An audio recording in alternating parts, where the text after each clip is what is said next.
السلام علیکم ورحمۃ اللہ وبرکاتہ۔ محترم بزرگوں اور عزیز دینی و ایمانی بھائیوں اور دوستوں، الحمدللہ، جیسے کہ آپ حضرات کی خدمت میں روزانہ قرآن پاک کا خلاصہ پیش کیا جا رہا ہے، جس میں آج الحمدللہ سورہ ہود اور سورہ یوسف کا خلاصہ پیش کیا جائے گا۔ سورہ ہود یہ مکی سورتوں میں سے ایک سورت ہے اور اس کے مضامین پچھلی سورت کے مضامین سے بہت ملتے جلتے ہیں۔ البتہ سورہ یونس میں جن پیغمبروں کے واقعات اختصار کے ساتھ بیان ہوئے تھے، اس صورت میں انہیں تفصیل کے ساتھ بیان کیا گیا ہے۔ خاص طور پر حضرت نوح و حضرت ہود، حضرت صالح، حضرت شعیب اور حضرت لوط علیہ السلام کے واقعات زیادہ تفصیل سے انتہائی بلیغ اور مؤثر اسلوب میں بیان کیے گئے ہیں، اور بتانا یہ مقصود ہے کہ اللہ تعالیٰ کی نافرمانی بڑی بڑی زور آور قوموں کو تباہ کر چکی ہے، اور جب انسان اس نافرمانی کی وجہ سے اللہ تعالیٰ کے قہر اور عذاب کا مستحق ہو جائے تو چاہے وہ کتنے بڑے پیغمبر سے قریبی رشتہ رکھتا ہو، اس کا یہ رشتہ اسے عذاب الہی سے نہیں بچا سکتا، جیسے کہ حضرت نوح علیہ السلام کے بیٹے اور حضرت لوط علیہ السلام کی بیوی کو نہیں بچا سکا۔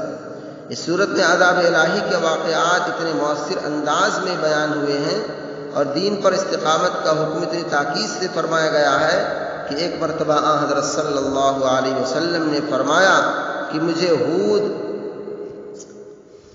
سورہ ہود اور اس جیسی صورتوں نے بوڑھا کر دیا ہے۔ ان صورتوں میں جو تنبیہ کی گئی ہے اس کی بنا پر آپ کو اپنی امت کے بارے میں بھی یہ خوف لگا ہوا تھا کہ کہیں وہ بھی اپنی نافرمانی کی وجہ سے اسی طرح کے کسی عذاب کا شکار نہ ہو جائے۔ لہذا اس طریقے سے سورہ ہود میں انبیاء کرام علیہ الصلاۃ والتسلیمات کی قوموں پر جو عذاب آئے ہیں ان کا بھی مفصل تذکرہ کیا گیا ہے۔ سورہ توبہ کی آیتوں کا خلاصہ سماعت فرمائیں۔ سورہ ہود کی حقیقی توبہ بہترین زندگی کی ضمانت ہے۔ جو شخص اپنے پہلے گناہوں پر نادم ہو کر توبہ کر لے اور آئندہ نہ کرنے کا پختہ عہد کر لے تو نہ صرف یہ کہ اس کے گناہ بخش دیے جائیں گے بلکہ اس کو اللہ تعالیٰ دنیا میں بہترین زندگی عطا فرمائیں گے اور آخرت میں اس کو اپنا فضل یعنی جنت عطا فرمائیں گے۔ تمام جاندار کو رزق اللہ تعالیٰ ہی دیتا ہے۔ اللہ تعالیٰ کی قدرت کا اندازہ اس بات سے کرو کہ وہ مومن و غیر مومن، عالم و جاہل، عاقل و غیر عاقل، غرض یہ کہ تمام انسانوں کو اور دریا و سمندر اور جنگلات و پہاڑوں میں رہنے والی تمام مخلوقات کو رزق پہنچاتا ہے اور ان کی موت و حیات کے سارے معاملات سے واقف ہے۔ عذاب مانگنے کی نہیں، پناہ مانگنے کی چیز ہے۔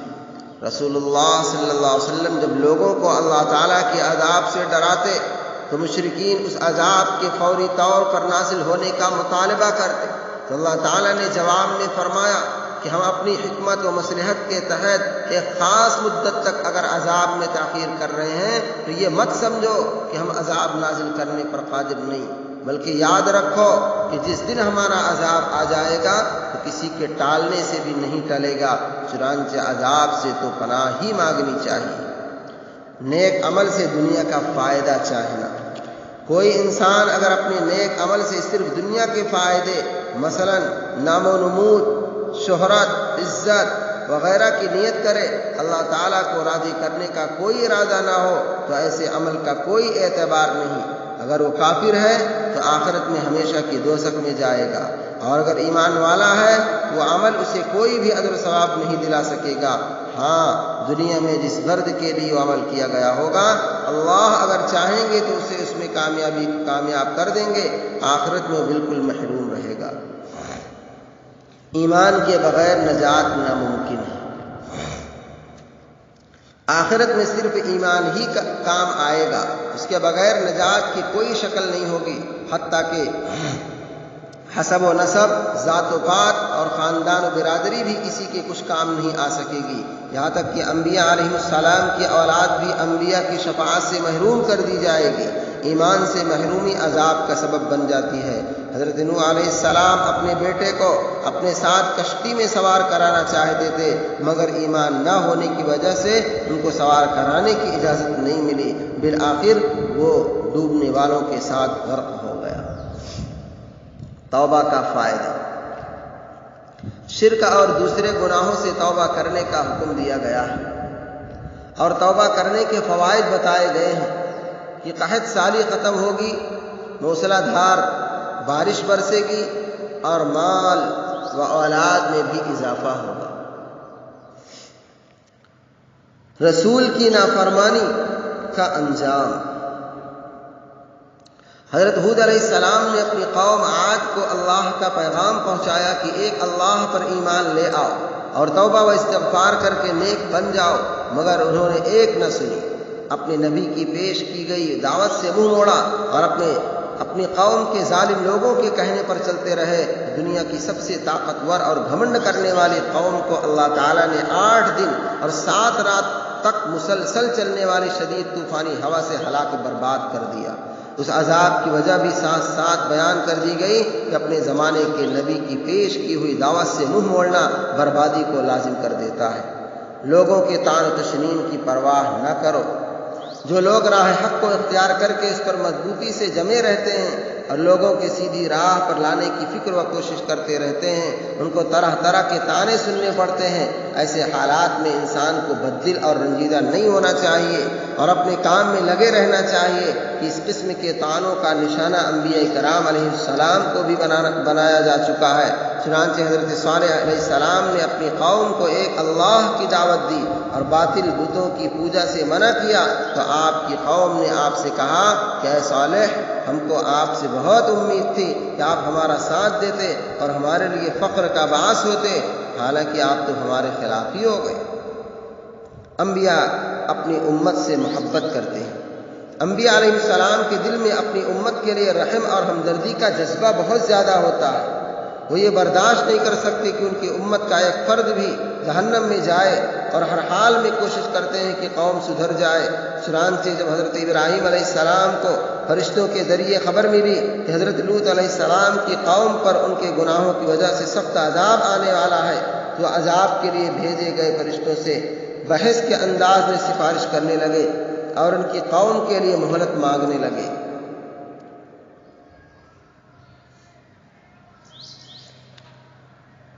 ناپ تول میں کمی کرنا۔ ناپ تول میں کمی کرنا بہت بڑا گناہ ہے۔ اللہ تعالیٰ نے قرآن کریم میں بہت سی جگہ اس سے روکا ہے، اور ناپ تول میں کمی کرنے والوں کے لیے بڑی وعید اور دھمکی سنائی ہے۔ حضرت شعیب علیہ السلام کی قوم ناپ تول میں کمی کرتی تھی۔ آپ علیہ السلام کے منع کرنے پر انہوں نے کہا کہ یہ تو ہمارا مال ہے، ہم جیسے چاہیں گے اس میں تصرف کریں گے، تم کو اس میں دخل دینے کا کوئی اختیار نہیں۔ غرض انہوں نے حضرت شعیب علیہ السلام کی ایک نہ مانی اور گناہ کرتے رہے، تو اللہ تعالیٰ نے پوری قوم کو ایک زبردست دل دہلا دینے والی چیخ کے عذاب سے ہلاک کر دیا۔ بدبخت اور نیک بخت لوگ۔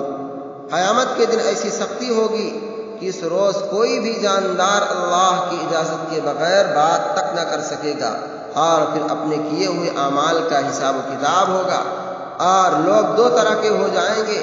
بعض تو شقی یعنی بدبخت اور کافر ہوں گے، وہ ہمیشہ کے لیے دوزخ میں ڈال دیے جائیں گے، اس میں عذاب کی سختی کی وجہ سے چیخ و پکار کریں گے، اللہ تعالیٰ کے علاوہ ان کو کوئی بھی نجات نہ دلا سکے گا۔ اور کچھ لوگ سعید یعنی نیک بخت ہوں گے، ان کو اللہ تعالیٰ ہمیشہ رہنے والی جنت میں داخل فرمائیں گے، اللہ تعالیٰ ان پر پے در پے انعامات کی بارش برسائیں گے۔ نیکیاں برائیوں کو ختم کر دیتی ہیں۔ انسان کی کامیابی اور ناکامی کا دار و مدار نیکی اور بدی پر ہے۔ جس کی نیکی زیادہ ہوگی وہ کامیاب ہوگا، اور جس کے نامہ اعمال میں برائی زیادہ ہوگی وہ ناکام ہوگا۔ انسان سے چونکہ گناہ ہو ہی جاتے ہیں، اس لیے اللہ تعالیٰ نے اس کی تلافی کا طریقہ بھی بتا دیا ہے۔ گناہ کی معافی کا ایک طریقہ نیکیاں کرنا بھی ہے، لہذا انسان کو چاہیے کہ جب کبھی اس سے کوئی گناہ سرزد ہو جائے تو فوراً کوئی نیک کام کرے، اس سے اس کے گناہ معاف ہو جائیں گے اور گناہوں کی نحوست ختم ہو جائے گی۔ سورہ یوسف، سورہ یوسف یہ سورت بھی مکہ مکرمہ میں نازل ہوئی تھی۔ بعض روایات میں ہے کہ کچھ یہودیوں نے حضرت صلی اللہ علیہ وسلم سے یہ سوال کروایا تھا کہ بنی اسرائیل کے لوگ جو فلسطین کے باشندے تھے مصر میں جا کر کیوں آباد ہوئے؟ ان لوگوں کا خیال تھا کہ آپ کے پاس چونکہ بنو اسرائیل کی تاریخ معلوم کرنے کا کوئی ذریعہ نہیں ہے، اس لیے آپ اس سوال کا جواب نہیں دے پائیں گے، اور اس طرح آپ کے خلاف یہ پروپیگنڈا کرنے کا موقع مل جائے گا کہ آپ معاذ اللہ سچے نبی نہیں ہیں۔ اس سوال کے جواب میں اللہ تعالیٰ نے یہ پوری سورہ یوسف نازل فرما دی، جس میں پوری تفصیل اور وضاحت کے ساتھ حضرت یوسف علیہ السلام کا واقعہ بیان فرمایا گیا ہے۔ دراصل بنی اسرائیل کے جد امجد حضرت یعقوب علیہ السلام تھے، انہی کا دوسرا نام اسرائیل بھی تھا۔ ان کے 12 صاحبزادے تھے، انہی کی نسل سے بنو اسرائیل کے 12 قبیلے پیدا ہوئے۔ اس صورت میں بتایا گیا ہے حضرت یعقوب علیہ السلام اپنے صاحبزادوں کے ساتھ فلسطین میں مقیم تھے، جن میں حضرت یوسف علیہ السلام اور ان کے بھائی بنیامین بھی شامل تھے۔ ان دونوں کے سوتیلے بھائیوں نے سازش کر کے حضرت یوسف علیہ السلام کو ایک کنویں میں ڈال دیا، جہاں سے ایک قافلے نے انہیں اٹھا کر مصر کے ایک سردار کے ہاتھ بیچ دیا۔ شروع میں وہ غلامی کی زندگی گزارتے رہے، لیکن اس واقعے کے تحت جس کی تفصیل اس صورت میں آ رہی ہے، اس سردار کی بیوی زلیخا نے انہیں گرفتار کر کے جیل بھجوا دیا۔ اللہ تعالیٰ کا کرنا ایسا ہوا کہ مصر کے بادشاہ کے خواب کی صحیح تعبیر دینے پر بادشاہ ان پر مہربان ہوا اور انہیں نہ صرف جیل سے نکال کر باعزت بری کر دیا، بلکہ انہیں اپنا وزیر خزانہ مقرر کیا اور بعد میں حکومت کے سارے اختیارات انہی کو سونپ دیے۔ اس کے بعد حضرت یوسف علیہ السلام نے اپنے والدین کو فلسطین سے مصر بلوایا۔ اس طرح بنو اسرائیل فلسطین سے مصر منتقل ہو گئے۔ سورہ یوسف کی ایک خصوصیت یہ ہے کہ اس میں حضرت یوسف علیہ السلام کا پورا واقعہ ایک ہی تسلسل میں تفصیل کے ساتھ ذکر کیا گیا ہے، اور تقریباً پوری صورت اسی کے لیے وقف ہے، اور یہ واقعہ کسی اور صورت میں نہیں آیا ہے۔ اس واقعے کو اتنی تفصیل کے ساتھ بیان کر کے اللہ تعالیٰ نے ان کافروں پر ایک حجت قائم فرما دی ہے جو حضرت صلی اللہ علیہ وسلم کی نبوت کا انکار کرتے تھے۔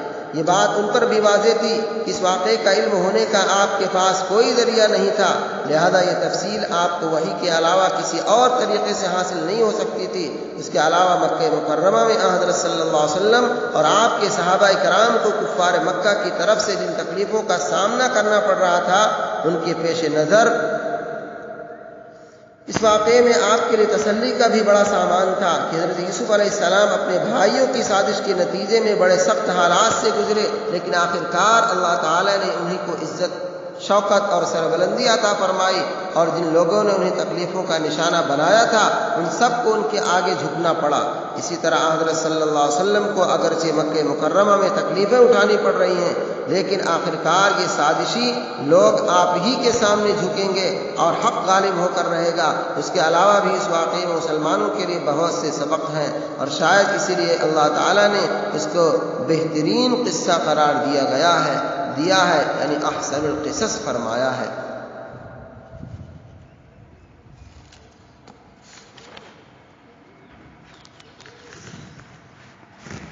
ہر شخص کے سامنے خواب بیان کرنا مناسب نہیں، ہر شخص کے سامنے اپنا خواب بیان کرنے سے منع کیا گیا ہے، کیونکہ کبھی خوابوں کے ذریعے اللہ تعالیٰ اپنے بندوں کی رہنمائی کرنا چاہتا ہے، اس لیے خواب اسی شخص سے بیان کرنا چاہیے جو اس کی تعبیر جانتا ہو اور اس فن میں مہارت رکھتا ہو اور ہمدردی رکھنے والا ہو۔ ہر حال میں خدا کی طرف رجوع کرنا چاہیے۔ انسان کو چاہیے کہ گناہوں سے بچنے کے لیے اور نیکی پر قدرت کے لیے ہر حال میں اللہ تعالیٰ ہی سے مدد مانگے اور اسی کی طرف رجوع کرے۔ جب انسان خالص اللہ تعالیٰ کی طرف متوجہ ہو کر اس سے فریاد کرتا ہے تو اللہ تعالیٰ ضرور اس کی مدد کرتے ہیں۔ چنانچہ جب حضرت یوسف علیہ السلام انتہائی سخت آزمائش میں مبتلا ہوئے اور ان کی مالکہ مصر کی حسین ترین جوان عورت نے بند کمرے کی تنہائی میں ان کو گناہوں میں مبتلا کرنا چاہا، تو حضرت یوسف علیہ السلام فوراً اللہ کی طرف متوجہ ہوئے اور اس کی پناہ مانگنے لگے، تو اللہ تعالیٰ نے ان کی مدد فرمائی، بند دروازوں کو اپنی قدرت سے ان کے لیے کھول دیا اور حضرت یوسف علیہ السلام گناہ میں مبتلا ہونے سے بچ گئے۔ حضرت یوسف علیہ السلام پر الزام۔ عزیز مصر کی بیوی نے جب دیکھا کہ حضرت یوسف علیہ السلام اس کی دعوت گناہ کو قبول نہیں کر رہے ہیں اور اسے چھوڑ کر بھاگ رہے ہیں، تو اس نے آپ کو روکنا چاہا، جس میں آپ کی قمیص پچھلی جانب سے پھٹ گئی، اور جب معاملہ عزیز مصر کے یہاں پیش ہوا تو اس نے حضرت یوسف علیہ السلام پر الزام ڈالنا چاہا، لیکن ایک عقل مند شخص نے کہا کہ کرتے کا پچھلی جانب سے پھٹنا اس بات کا ثبوت ہے کہ یہ بے قصور ہے اور عورت جھوٹی ہے۔ اس سے پتہ چلتا ہے کہ فیصلہ کرنے میں قرائن اور علامات کا سہارا لینے میں کوئی حرج نہیں۔ گناہوں سے بچنے کی تدبیر۔ عزیز مصر کی بیوی نے حضرت یوسف علیہ السلام کو گناہ کی دعوت دی اور ان کو گناہ میں مبتلا کرنا چاہا۔ حضرت یوسف علیہ السلام وہاں سے بھاگے۔ اس سے معلوم ہوا کہ جس جگہ انسان کو اللہ تعالیٰ کے حکموں کی پابندی نہ کرنے کا اور گناہ میں مبتلا ہو جانے کا خطرہ ہو، اس جگہ کو چھوڑ دینا چاہیے۔ نیز اس سے یہ بھی معلوم ہوا کہ اللہ تعالیٰ کے حکموں کو پورا کرنے اور گناہوں سے بچنے کے لیے انسان پر اپنی طاقت کے بقدر کوشش کرنا لازم ہے، نتیجہ چاہے جو بھی برآمد ہو۔ جیسا کہ حضرت یوسف علیہ السلام دروازوں کے بند ہونے کے باوجود اپنے آپ کو گناہ سے بچانے کے لیے دروازے کی طرف بھاگے تھے۔ قید خانہ یعنی جیل میں بھی تبلیغ۔